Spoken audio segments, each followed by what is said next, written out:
Salut à tous, nous nous retrouvons aujourd'hui pour installer un excellent émulateur Nintendo DS sur Android appelé Melon DS.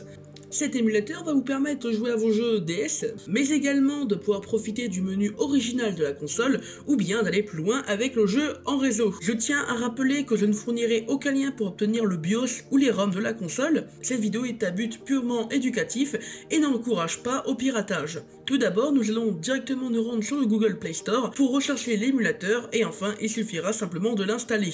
Si cela n'est pas fait, je vous conseille d'installer ZA Archiver en tant que gestionnaire de fichiers, ce qui va nous être utile dans ce tuto.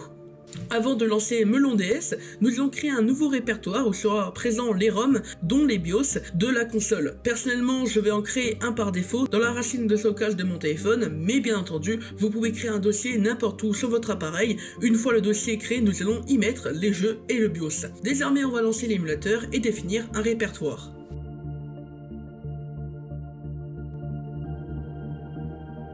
Après qu'on ait défini un répertoire, on va se rendre sur les trois petits pointillés dans Paramètres. On va être dans Général. Ici, on peut changer trois paramètres. Donc, par exemple, le thème, la vitesse maximale de l'avance rapide et enfin une option de rembobinage. Pour les ROM, il n'y a pas grand chose à y toucher. On peut simplement, par exemple, changer le filtrage des icônes en pixels ou en linéaire, ou bien changer la taille maximale du cache de ROM. Personnellement, je ne vais pas y toucher.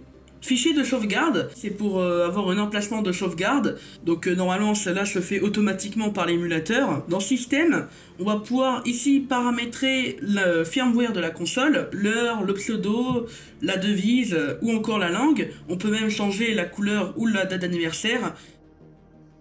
On va pouvoir utiliser un BIOS et firmware personnalisé pour pouvoir définir l'emplacement du BIOS de la console, donc pour la DS. Donc pour cela, on va se rendre sur le dossier qu'on a créé au préalable, juste avant.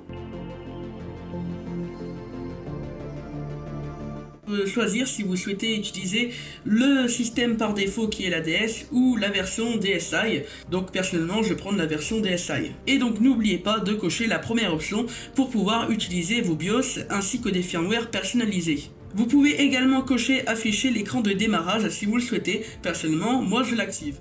Désormais, on va pouvoir passer à la partie vidéo. Dans le rendu, on va pouvoir utiliser OpenGL.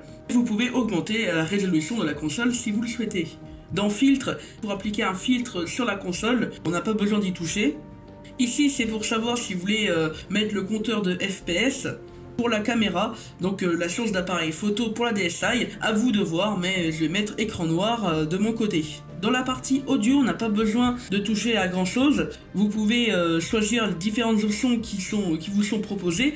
Personnellement, je vais laisser par défaut, mais si vous avez des soucis en jeu, vous pouvez très bien configurer cette partie et pouvoir essayer avec votre smartphone. Dans Entrée, on n'a pas besoin de toucher à quoi que ce soit. Vous pouvez utiliser l'option de vibrer si vous souhaitez que votre téléphone vibre. Personnellement, je vais le désactiver, mais vous pouvez mapper les touches si par exemple vous utilisez une manette. Donc Retro Achievement, pour faire simple, ça va vous permettre d'avoir des succès quand vous jouez.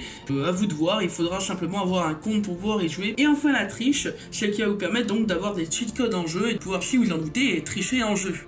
On a fini de configurer l'émulateur. On peut voir un petit engrenage à côté donc du jeu. Donc ici on a plusieurs options comme le fait de pouvoir utiliser Retro Achievement ou bien de pouvoir configurer par exemple la source du micro par défaut. Ainsi on va pouvoir appuyer sur les trois petits pointillés et bien vérifier que le BIOS fonctionne, donc en faisant démarrer le firmware et ici de choisir DSi.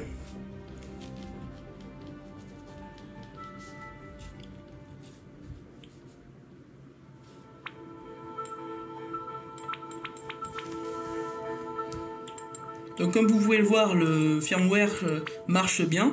On peut directement donc aller sur les paramètres de la console pour pouvoir modifier les paramètres qui sont associés comme par exemple le nom d'utilisateur, etc.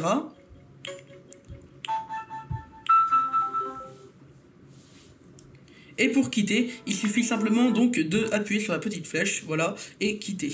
Pour simplement mettre le jeu en français, il faut simplement aller dans les paramètres de la console. Et enfin, de trouver l'option, voilà, Language, français. Et voilà, et normalement, vous pourrez avoir votre jeu en français. Voilà, donc, on a le Super Mario Bros, on va le démarrer.